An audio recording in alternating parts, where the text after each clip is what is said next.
गठबंधन पूरी तरह ध्वस्त हो चुका है। 80 की 80 सीटें भारतीय जनता पार्टी हार जाए। पता लग गया है भैया, भाई और बहनों, कि यहाँ पे आंधी आने वाली है।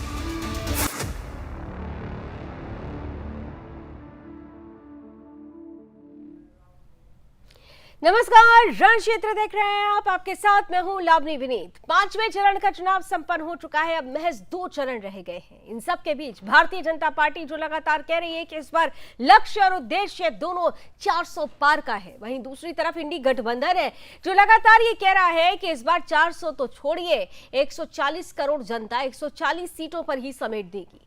अपने अपने आंकड़ों के दावे हैं, लेकिन इन आंकड़ों के दावों के बीच में दम तो नजर जनता का आएगा, जनादेश का आएगा। इसके लिए 4 जून का इंतजार करेंगे, लेकिन उससे पहले की जो तस्वीरें आ रही हैं वो अपने आप में बेहद रोचक है, दिलचस्प है। खासतौर से जब हम छठे और 7वें चरण की बात करते हैं तो बीते अगर परिणामों को देख लिया जाए तो छठे और 7वें चरण की 115 सीटों में से अगर भारतीय जनता पार्टी की एनडीए की बात करें तो बेहद खास था 2019 का चुनाव, क्योंकि 77 सीटें भारतीय जनता पार्टी ने हासिल की थी। और यही वजह है कि अब भारतीय जनता पार्टी की तरफ से दावे किए जा रहे हैं कि हम 300 का आंकड़ा तो पहले ही ले चुके हैं, अब बारी 400 पार की वाली की है। इसलिए ये आने वाले चरण बड़े महत्वपूर्ण हैं। इंडी गठबंधन अपने दावे कर रही है, लेकिन इन सब के बीच में राजनीतिक रणनीतिकार हैं प्रशांत किशोर, कह रहे हैं, कुछ ऐसा कह गए हैं जिससे खास तौर पर भारतीय जनता पार्टी के लिए थोड़ी सी खुशी है, थोड़ा सा गम है, लेकिन इंडी गठबंधन और कांग्रेस के लिए बेहद निराशाजनक स्थिति पैदा होती है।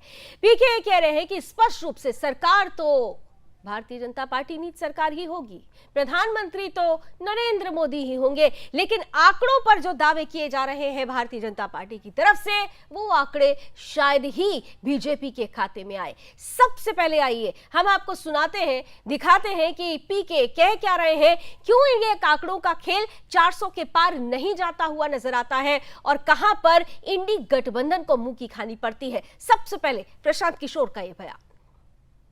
जिस दिन से पीएम मोदी ने कहा कि बीजेपी को 370 सीटें मिलेंगी और एनडीए 400 का आंकड़ा पार करेगा, मैंने कहा कि यह संभव नहीं है।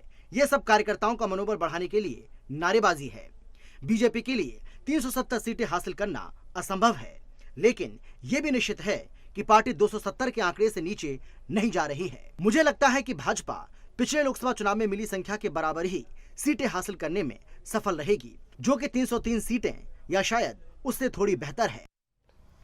तो बीजेपी के लिए अच्छी तस्वीर भी है, थोड़ी निराशाजनक तस्वीर भी है, लेकिन इंडी गठबंधन के लिहाज से ये तस्वीर जो अनुमान लगाए जा रहे हैं वो बिल्कुल भी अच्छे साबित होते हुए नजर नहीं आ रहे हैं। लेकिन फिर भी कहते हैं ना कि राजनीतिक पार्टियां जब चुनावी मैदान में उतरती हैं तो फिर दावे जरूर जीत के किए जाते हैं, लेकिन दावे में दम उसी के होता है जो खास तौर पर संगठनात्मक स्तर पर काम करता है। उसकी कार्यशैली अगर वहां पर नजर आती है तो निश्चित रूप से लक्ष्य उद्देश्य दोनों जीत होता है। बहरहाल आज किनके दावों में दम है, इसी पर हम चर्चा करेंगे। कुछ ही देर में मेरे साथ कुछ खास मेहमान जुड़ेंगे, उनसे आपका परिचय कराऊंगी, लेकिन दावों में दम के लिए बयानों के तीर भी खूब चल रहे हैं, इसलिए पहले आज के बयान तीर, फिर चलते हैं आज के अतिथियों के पास।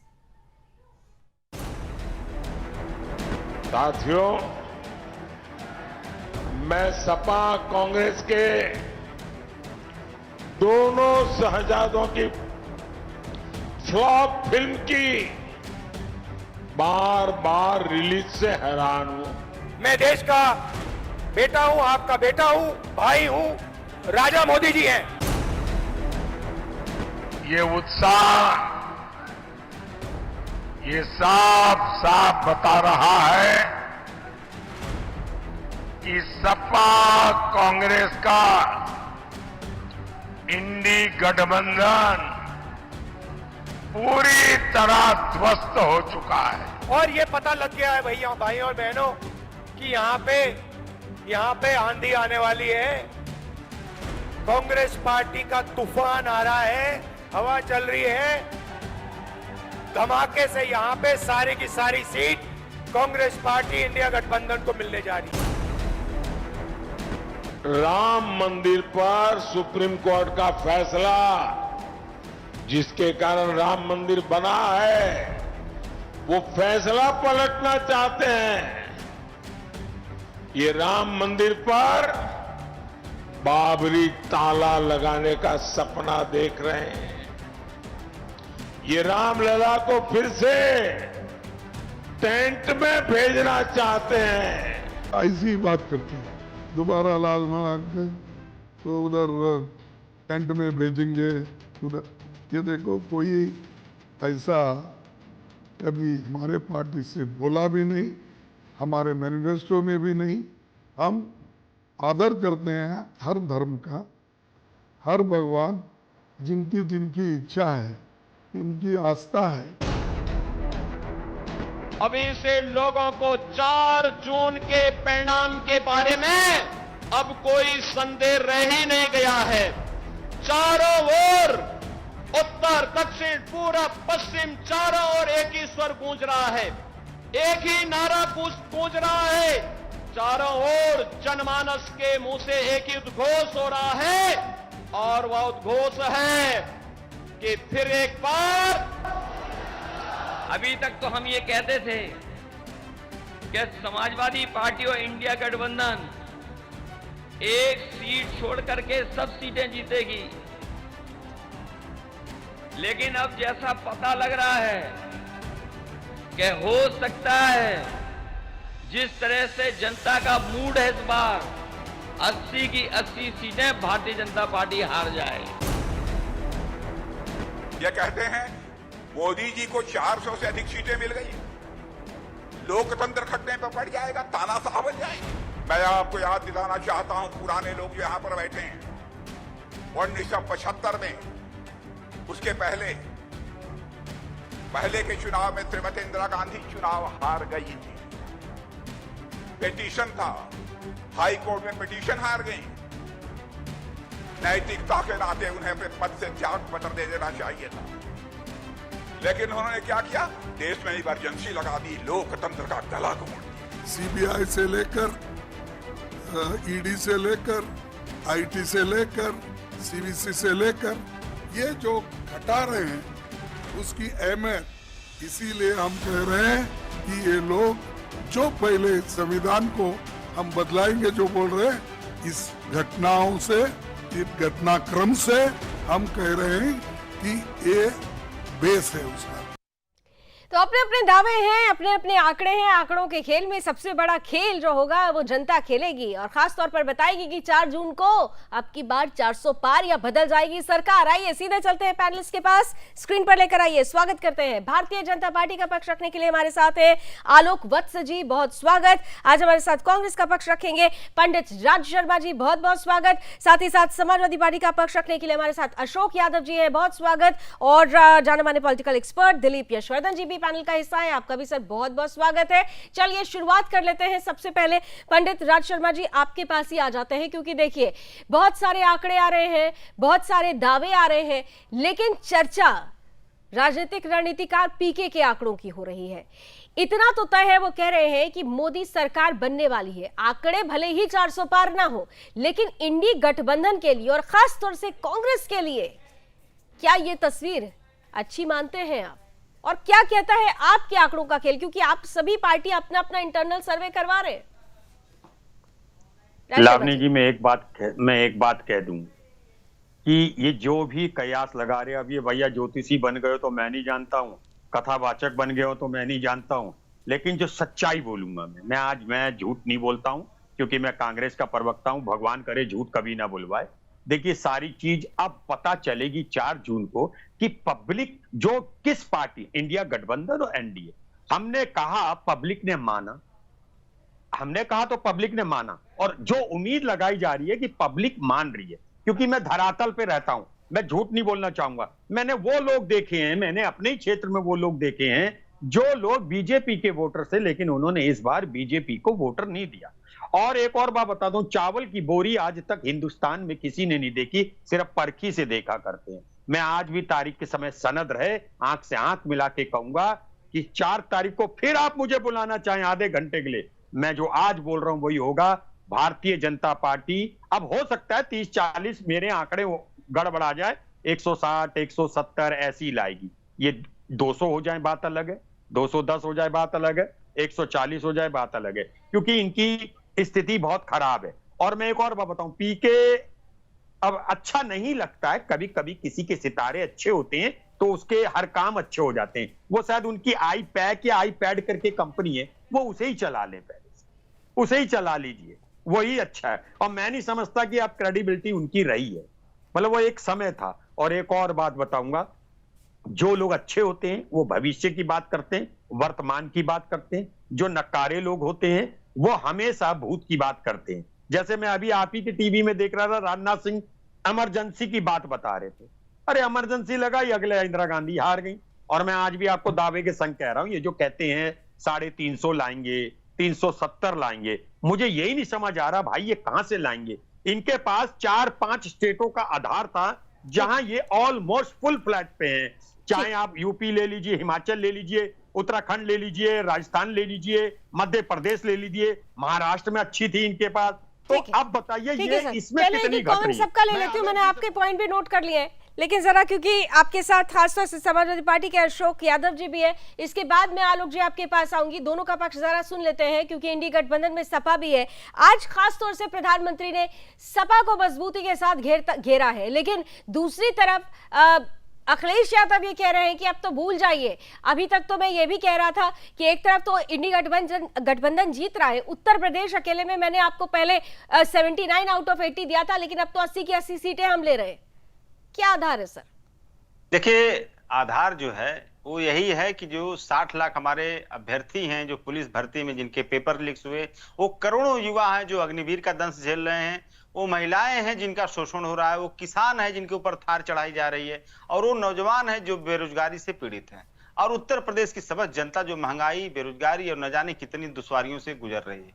ये सारी देखिए उत्तर प्रदेश की जनता आज यही नारा लगा रही है, ये समाजवादी पार्टी का नारा नहीं है, ये उत्तर प्रदेश की जनता का नारा है कि 80 हराओ, भाजपा हटाओ, 80 हराओ, पेपर लीक से छुटकारा पा जाओ, 80 हराओ, अग्निवीर से छुटकारा पा जाओ, और 80 हराओ, महंगाई बेरोजगारी से छुटकारा पा जाओ। ये जनता का नारा है, और जनता के नारे से हम लोग अपने आप को कनेक्ट करके ये बात कर रहे हैं। जब जनता करे 80 हराओ, तो हम विपक्ष के नाते जनता के सुर में सुर मिला रहे हैं कि 80 हराएंगे, हम आपके साथ खड़े, हम जनता के साथ खड़े हैं, उत्तर प्रदेश की जनता के साथ हम खड़े हैं 80 हराने में। तो जनता कह रही है, समाजवादी पार्टी भी उसके साथ है, कांग्रेस पार्टी भी उसके साथ है, इंडिया गठबंधन के समस्त दल उसके साथ हैं कि 80 हराओ और भाजपा भगाओ। दूसरी बात, जो अभी लगातार माननीय मोदी जी तमाम बातें कर रहे हैं, जब वो कहते हैं 400 पार, तो वो जनता, देखिए जनता बड़ी विचित्र है, जनता जानती है कि इसके पीछे की लॉजिक क्या है। जब वो कहते हैं 400 पार, तो जनता पीछे से कहती है 400 हार, मतलब 543 सीटें हैं जिसपे चुनाव हो रहा है, तो 400 हार गए तो कितना बची? 143। तो उतने पे मामला है। अब उसी में इसलिए हम लोग कह रहे हैं कि 150 तक मामला जाएगा, 125-150 के बीच में भाजपा रहेगी, क्योंकि ये 400 हार पहले ही हो चुकी है। ठीक है, बातें लंबी लंबी कर लीजिए। अभी जो मोदी जी चुनाव में क्या कहते हैं, आसमान से ताड़े तोड़ के ला दूंगा आपके लिए, जैसे पिछली बार काला धन ला रहे थे ना, कहते हवाई चप्पल वालों को हवाई जहाज बैठा देंगे। नहीं तो बावजूद इसके आ तो गए ना 2019 में, हकीकत तो है कि आ तो गए ना 2019 में, जनता ने आप पर भरोसा नहीं दिखाया।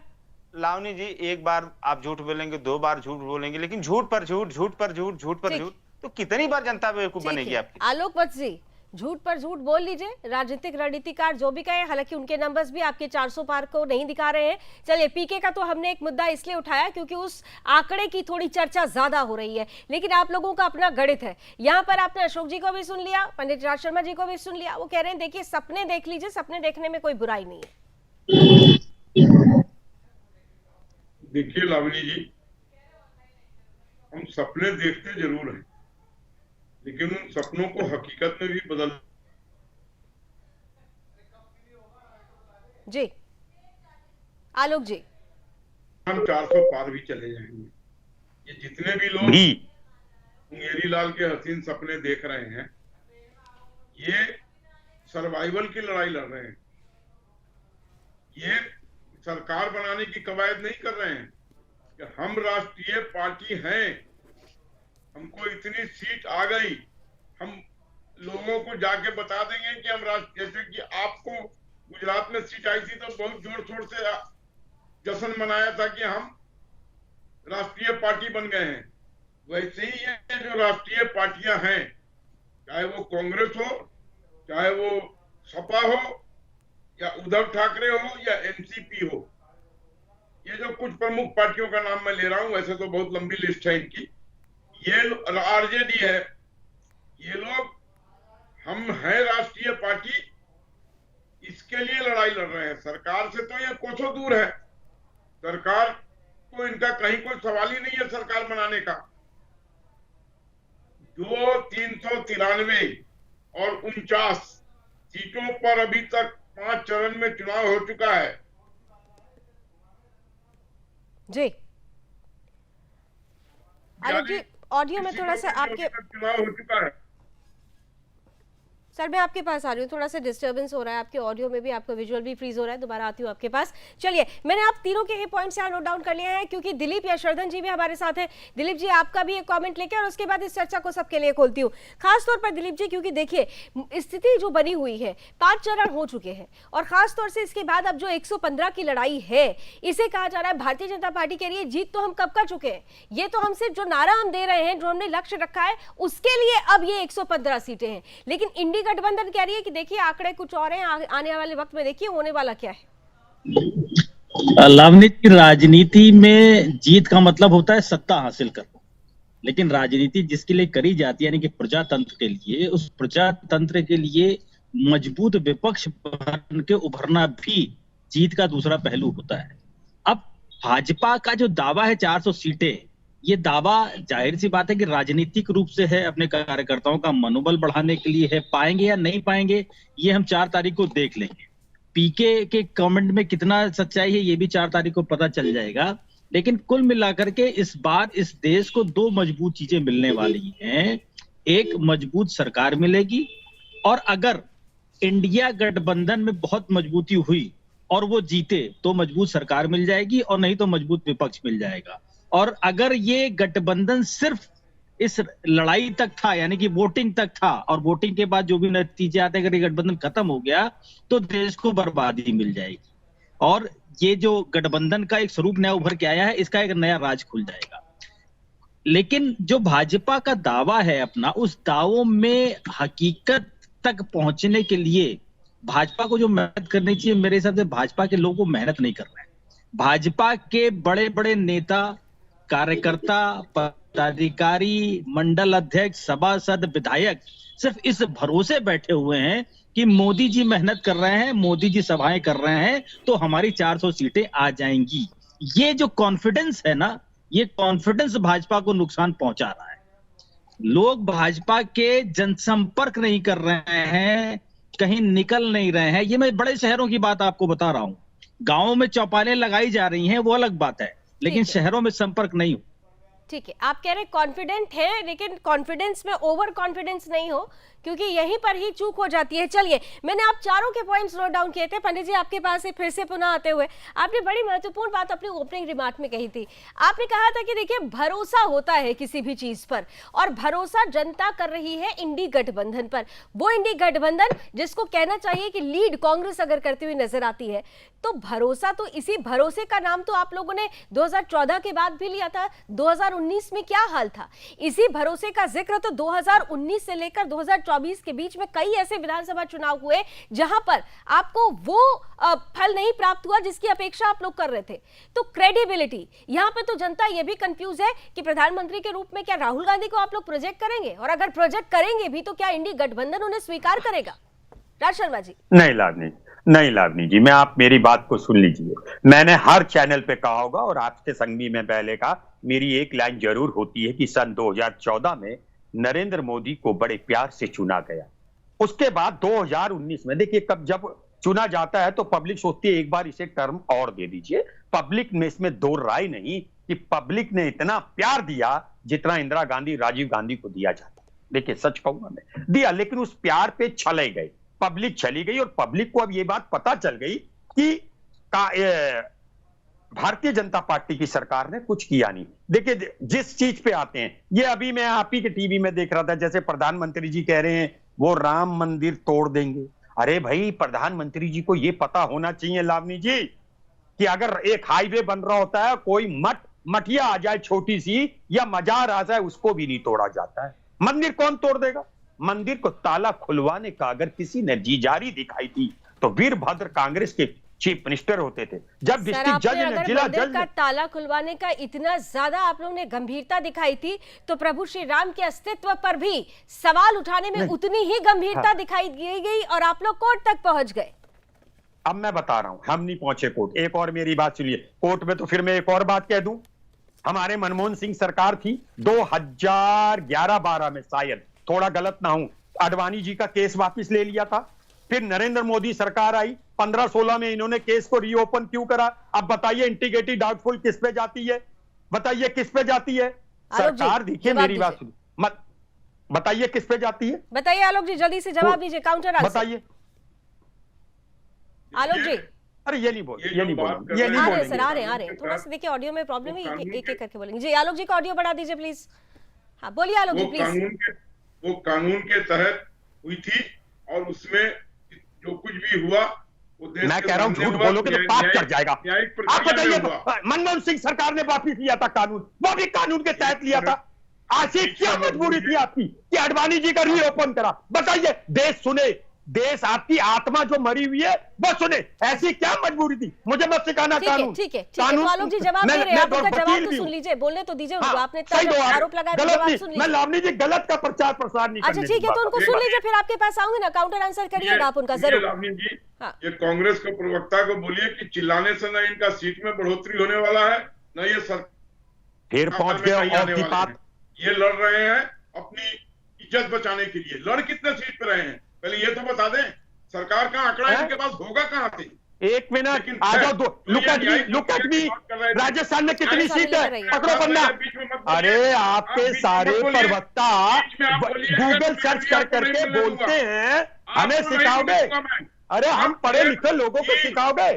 पहले एक और मेरी बात से, गर्मी बहुत है, गर्मी बहुत है।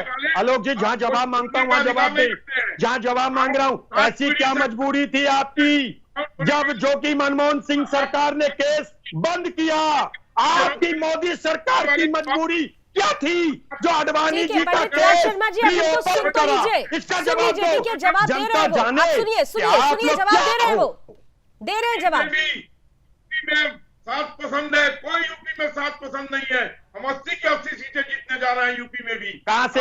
अच्छा एक मिनट, कहां से जीत रहे हो आप बताओ, कहां से जीत रहे हो? आओ, आपको ओपन चैलेंज, 200 सीटों का क्रमवार बताऊंगा, 200 सीटों का बताऊंगा आपको। यूपी में कहां हार रहे हो आप बताओ, आप बताओ। अमरोहा जीत रहे हो, पहले बताओ, बताओ अमरोहा जीत रहे हो, पहले बताओ अमरोहा जीत रहे हो, बरेली जीत रहे हो, पीलीभीत जीत रहे हो, बदायूं जीत रहे हो, मुरादाबाद जीत रहे हो, सहारनपुर जीत रहे हो। राज शर्मा जी देखिए, राज शर्मा जी, चिल्लाने से डिबेट नहीं होती ना सर। आप उनको सवाल भी पूछ रहे हैं, उनका जवाब भी नहीं सुनना पसंद कर रहे, तो ऐसे तो नहीं होगी ना डिबेट। आपने उनसे जितने सवाल किए एक बार भी उनको जवाब नहीं देने दिया।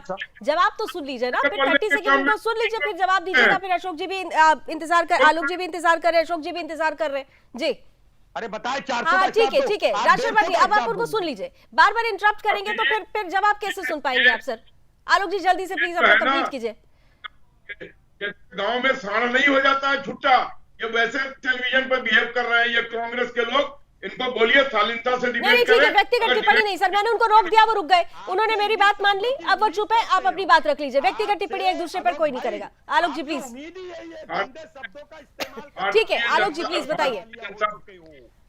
पंडित राज शर्मा जी का फेडर डाउन कीजिए, वो आप बात समझ नहीं रहे। जब सवाल पूछा तो उत्तर सुनने का भी हिम्मत होनी चाहिए सर। जल्दी से आलोक जी प्लीज कंप्लीट कीजिए, मैं अशोक जी के पास जाना चाहती हूँ। जनता पार्टी ने भारत को विश्व में 5वीं सबसे बड़ी व्यवस्था में खड़ा करके रखा हुआ है, और आज की स्थिति में कल की रिपोर्ट है कि हम 3700 अरब डॉलर नहीं सर, लेकिन आपने दिलीप यशवर्धन जी तो किसी पार्टी से नहीं है, उन्होंने एक बड़ी महत्वपूर्ण बात कही है, आपने उनकी बात को शायद ध्यान से नहीं सुना। उन्होंने ये नहीं कहा कि भारतीय जनता पार्टी कहीं से हार रही है, उन्होंने कहा कि जो उम्मीद आप लोग कर रहे हैं, केवल आपने मोदी की गारंटी और मोदी अगर दिखाई दे रहे हैं तो जरूरत थी कि पूरी की पूरी जो कार्यकर्ता है, जो ग्राउंड लेवल पर भारतीय जनता पार्टी से जुड़े हुए लोग हैं, वो उतना उत्साह नहीं दिखा रहे हैं। और आने वाला जो 2 चरण है वो आप लोगों के लक्ष्य के लिहाज से बड़ा इंपॉर्टेंट है। नहीं देखिए लावनी जी, मैं दिलीप भाई के बात से सहमत हूं कि कुछ क्षेत्रों में लोग मोदी जी से नाराज नहीं है, नाराज है जो आदमी टिकट लेके आया उससे, जो तीसरी टर्म टिकट लेके आया और जिसने अपने इलाके में जो उनकी अपेक्षाएं थी वो नहीं पूरी की है। ऐसे कुछ एरिया हैं, लेकिन फिर भी अंतोगत्वा लोगों ने कहा कि मोदी ठीक है, मतलब आप ये कह रहे हैं विश्वास मोदी की बात पर है, मोदी के चेहरे पर है। इसी विश्वास की बात महत्वपूर्ण होती है अशोक जी, विश्वास बड़ा महत्वपूर्ण होता है, क्रेडिबिलिटी बहुत जरूरी होती है किसी भी राजनीतिक पार्टी के लिए। और जब भारतीय जनता पार्टी बात करती है, एनडीए बात करती है, तो एक सुर में एक मैनिफेस्टो आता है, एक चेहरा आता है, एक काम आता है और उन सब में मोदी का नाम होता है। ये विश्वास भारतीय जनता पार्टी को इस बात की तरफ ले जा रहा है कि वो 400 पार कर रहे हैं। इसका जवाब सर मैं आपसे लूंगी। तो बस अब 4 जून का इंतजार कर लीजिए, क्योंकि आंकड़ों के गणित में जिस तरीके के दावे किए जा रहे हैं, कोई कह रहा है कि हम 400 पार हैं, तो दूसरी तरफ दूसरे कह रहे हैं कि इस बार बदलने वाली है सरकार। लेकिन इन सब के बीच में सवाल यह है कि विश्वास और भरोसा जनता किस पर करे, सबसे महत्वपूर्ण। अशोक जी सीधे आपके पास आ रही हूं, जिस विश्वास और भरोसे की बात मैं कर रही थी, क्रेडिबिलिटी की बात हो रही थी, यहां पर कंफ्यूजन बड़ा है। इंडी गठबंधन में आप लोग हैं, लेकिन जनता ये समझ नहीं पा रही है कि यहां पर चेहरा कौन है आखिरकार। इतने चेहरों में एक तो कोई मजबूत चेहरा हो, और उधर प्रधानमंत्री नरेंद्र मोदी जिस तरीके से तीखे तेवर अपना रहे हैं, आज उन्होंने कह दिया कि उत्तर प्रदेश के दो शहजादे हर बार उत्तर प्रदेश में आते हैं और फ्लॉप मूवी देकर चले जाते हैं। ऐसी बातों का इंपैक्ट आपने देखा है कि पहले भी पड़ा है, प्रधानमंत्री की भाषणों का इंपैक्ट पड़ जाता है, और यहां पर विश्वास की बात हो रही है, गारंटी की बात हो रही है। देखिए लावनी जी, अगर इस देश में आजादी के बाद से किसी राजनेता की कही हुई लगभग 80% बातें झूठी निकली हैं, वो राजनेता आज सत्ता में। कोई ऐसी बात बताइए जो उन्होंने बोला हो और उसको किया हो। आप अजीत पवार का केस देख लीजिए, बच्चा देश का बच्चा उसको मोबाइल पे देखता है। जिस ताकत के साथ मोदी जी कहते थे 70,000 करोड़ का आरोपी अजीत पवार को जेल में डालने की मोदी गारंटी दी, ये है मोदी गारंटी। भ्रष्टाचारियों को जेल में नहीं, भ्रष्टाचारियों को भाजपा में डालने की मोदी गारंटी। क्रेडिबिलिटी, किस क्रेडिबिलिटी की बात कर रही है? उन्होंने जो बातें की, जो वादे किए, सारे बातों को उन्हीं के माता है। तब आने वाले अमित शाह जी ने कहा तो जुमला था। तो क्रेडिबिलिटी पता नहीं क्या, मैं नहीं समझ पा रहा हूं। अभी हमारे प्रवक्ता साथी ने कहा, आलोक वत्स जी ने, कि 5वीं अर्थव्यवस्था। आप ये देखिए, 5th इकोनॉमी भारत के बनाने में इनका सरकार का क्या योगदान है, मैं ये पूछना चाहता हूं। कोई योगदान नहीं है। ये अपने आप 5th पावदान पे सरकार अगर दूसरे की रहती तो ये 5वें पे नहीं, दूसरे तीसरे पर रहती भारत की अर्थव्यवस्था। अगर 5वें पावदान पे अर्थव्यवस्था हमारी है लावनी जी, तो इस देश में पर कैपिटा इनकम कितना है? 136वें नंबर पे हमारे देश की पर कैपिटा इनकम है। हम लोग सालों को कंपेयर करिए ना, बीते 70 सालों में आप कहते हैं दूसरे तीसरे पर होती, मैं कहती हूँ दूसरे तीसरे पर ही नहीं। अगर 5वें का जिक्र हो रहा है तो वो तो आपके, फिर आप लोग जब सरकार में थे, आपके गठबंधन के लोग सरकार में थे, तभी 5वें पर आ जाना चाहिए था। ये तो 10 सालों की तस्वीर है ना, तो जिक्र इसका किया जाएगा।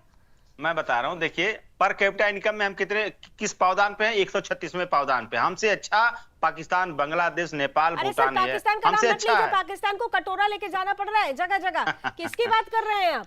पाकिस्तान आप लेकर आ जाते हैं। और देखिए सबसे मजेदार बात यह है, यही तो भारतीय जनता पार्टी चाहती है कि आप मेरे टाइम भारतीय जनता पार्टी के जाल में आप ट्रैप में आ जाते हैं, और आप लोग ऐसे बयान दे जाते हैं जो सेल्फ गोल साबित होता है। आपने पाकिस्तान का जिक्र कर दिया, वहां के लोग कटोरा लेके घूम रहे हैं। वहां के लोग जिन्होंने 1000 रुपए लीटर दूध खरीदा हो, बच्चों के लिए दूध के लिए माएं तरस रही हो, आटे के लिए आपने देखा था ना, आटे की एक बोरी के लिए क्या वहां पर हंगामा हुआ था, और अभी पीओके में क्या हो रहा है। आप लोग कहां पाकिस्तान और कहां भारत की तुलना करने लगते हैं साहब?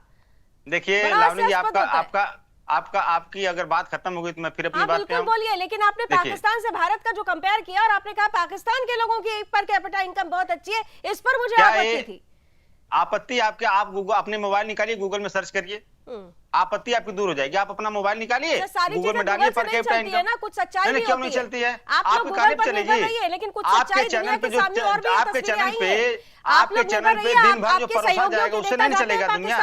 आपके चैनल पे जिस तरह से, नहीं सुन लीजिए लावनी जी, आपके चैनल पे जो चीज बोली जाएगी वही सही है। न खाता न बही, जो सुदर्शन न्यूज का है वही सही, न खाता न बही, जो आपका चैनल का है वही सही। ऐसे नहीं चलेगा, ऐसे नहीं चलेगा, देखिए ऐसे नहीं चलेगा ना, ऐसे नहीं चलेगा। पाकिस्तान आप जो कहें वही सही है। विशेष वोट बैंक है, वो क्यों नहीं कैसे होगा? वो जो पर प्रश्न कैपिटा कैसे होगा इनकम में अगर आप स्थिति पाकिस्तान का है, नाम जो नहीं लेंगे ह्यूमन तो? डेवलपमेंट इंडेक्स में स्थिति है, जो इंटरनेशनल रेटिंग एजेंसियों में स्थिति है, उसकी इतनी बात बोला हास्यास्पद जाएगा, स्थिति। बोला जाएगा बात। आपके कहने पे हम आम को इमली नहीं बोलेंगे, जो सही है वही सही रहेगा। आपके कहने पे हम बोल देंगे क्या इनकी फला की पर कैपिटा इनकम हमसे खराब है, ऐसे नहीं चलेगा। आप निकालिए, गूगल देख लीजिए। भैया पाकिस्तान, दिलीप यशवर्धन जी, अशोक जी की नजर में बोलिए, नेपाल बोलिए, बांग्लादेश बोलिए, अफगानिस्तान बोलिए, इतनी बढ़िया है कि वहाँ के लोगों को आप कटोरा लेने की जरूरत नहीं है। भारत से तुलना पाकिस्तान की ये बहस इधर की नहीं है लाभनी जी। ठीक है, आप कहाँ बहस को ले जा रही है पाकिस्तान? आपके पास पाकिस्तान की बात दिलीप उन्होंने कहा यशवर्धन जी, जल्दी से जवाब दे दीजिए, फिर आलोक जी के पास आती हूँ। नहीं लावनी जी, मैं अशोक जी की इस बात का समर्थन बिल्कुल नहीं करूंगा। इंडिया की इकोनॉमी और पाकिस्तान की इकोनॉमी में कहीं कंपैरिजन हो ही नहीं सकता है। तुलना भी करी जाए तो ऐसे लोगों में जिनमें तुलनात्मक कुछ अध्ययन किया जा सके, जहां पर जमीन और आसमान का फर्क, उनकी तुलना नहीं करी जाती। और पाकिस्तान से तो देश की तुलना बिल्कुल भी नहीं करी जा सकती। अशोक जी ने अपने उदाहरण दिए, उनके अपने तर्क हैं, क्योंकि राजनीति के नाते कुछ ऐसी बातें कहनी मजबूरी भी है। मैंने कहा ना, पाकिस्तान नहीं बोलेंगे तो उनका एक विशेष वोट बैंक है, वो प्रसन्न कैसे होगा? वही मैं कह रहा हूँ कि राजनीति के नाते कुछ बोलना, कुछ कहना थोड़ी मजबूरियां हो जाती है। हो सकता है अशोक जी उन्हीं मजबूरियों से घिरे हों, लेकिन फिर भी आप कंपैरिजन करिए। बहुत सारे इस तरह से लगातार एक नैरेटिव चलाया जाता है। मुझे इस बात का खेद है कि ये देखिए, एक हेल्दी डिबेट को आप किस तरह से डाइवर्ट कर रही हैं, ये चीज गलत है। कि देखिए पाकिस्तान कौन करता था, लेकिन मैंने आपत्ति तब दर्ज कराई जब आपने मेरे देश की तुलना एक ऐसे देश से कर दी जहां पर सिर्फ और सिर्फ आतंक है, जहां के लोग इस वक्त भुखमरी के कगार पर हैं, जहां की सरकारों को वर्ल्ड बैंक के सामने कटोरा लेकर सामने आना पड़ता है, जहां पर आतंकी बैठकर मेरे देश के स्कूली बच्चों पर नजर गड़ाकर रखते हैं। वो आपकी जरूरत हो सकते हैं, मैं किसी पॉलिटिकल पार्टी से नहीं हूं, लेकिन मैं इस देश का नागरिक, भारत की वासी होने के नाते और एक प्राउड हिंदू होने के नाते आप अगर पाकिस्तान का जिक्र करेंगे तो मुझे आपत्ति है और मैं कड़ी आपत्ति दर्ज करूंगी इस पर। मोदी जी बिरयानी खाने पाकिस्तान नहीं गए थे? पाकिस्तान की जरूरत आपको पड़ती है कि नहीं? पाकिस्तान की जरूरत आपको पड़ती है? पाकिस्तान की जरूरत आपको पड़ती है? सर बार बार मैं बोलूंगी, क्योंकि आपको एक विशेष वोट बैंक को खुश करना है। पाकिस्तान की जरूरत इस देश के लोगों को नहीं है। बहरहाल दिलीप यशवर्धन जी, जल्दी से रवैया से किस अपनी बात कंप्लीट करके फिर मैं आलोक जी के पास आऊंगा और पंडित जी भी इंतजार बनाने के लिए। ठीक है, आप बात समझिए।